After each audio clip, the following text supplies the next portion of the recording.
என்கிட்ட நிறைய பேர் ஏன் வந்து உங்கள் வீட்டை சுற்றி 2500 வெரைட்டிஸ் ஆஃப் கேக்டஸ் வச்சு க்ரோ பண்ணுறீங்க, அது வாஸ்துப்படி அது நல்ல பிளான்ட் இல்லை, நெகட்டிவிட்டி கொடுக்கும், முள் இருக்குது அப்படின்னு எவ்வளவோ நெகட்டிவ் கமெண்ட்ஸ் இருந்தாலும் நான் ஏன் கேக்டஸ் க்ரோ பண்ணுறேன் தெரியுங்களா? நாசா ரிப்போர்ட் பண்ணுது நம்மளை சுற்றி இப்போ வந்து unavoidable cellphone, laptop, computer, electronic gadgets இதிலிருந்து எலக்ட்ரோ மேக்னெட்டிக் ரேடியேஷன் வந்து ரிலீஸ் ஆகுது. இந்த எலக்ட்ரோ மேக்னெட்டிக் ரேடியேஷனை அப்சர்வ் பண்ணுறதுல நம்பர் 1 பிளேஸ் வந்து கேக்டஸ் தாங்க.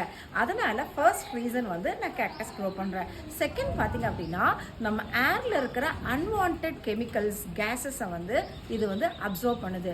அப்புறம் கேக்டஸோட ரொம்ப இம்பார்ட்டன்ட் ஒன்று, நைட் டைம் கூட ஃபோட்டோசிந்தசைஸ் பண்ணி நம்மளுக்கு 24 hours ஆக்சிஜன் கொடுக்குது. அதே மாதிரி கேக்டஸோட ரூட் வந்து சாயிலை நல்லா டைட்டாக பிடிச்சிக்கிறனால நம்மளுக்கு சாயில் எரோஷன் வராமல் தடுக்குது. அடுத்து பார்த்தீங்கன்னா நிறைய பேர் கேக்டஸை வந்து ஃபுட்டாக யூஸ் பண்ணுறாங்க. அதுக்கப்புறம் நம்மளுக்கு ப்ரொடெக்ஷனுக்காக வேலியிலாம் இது வச்சோன்னா வேறு அனிமல்ஸ்லாம் உள்ளே வராமல் ஃபென்சிங்க்கு வந்து யூஸ் ஆகுது. அதுக்கப்புறம் லோ மெயின்டெனன்ஸுங்க.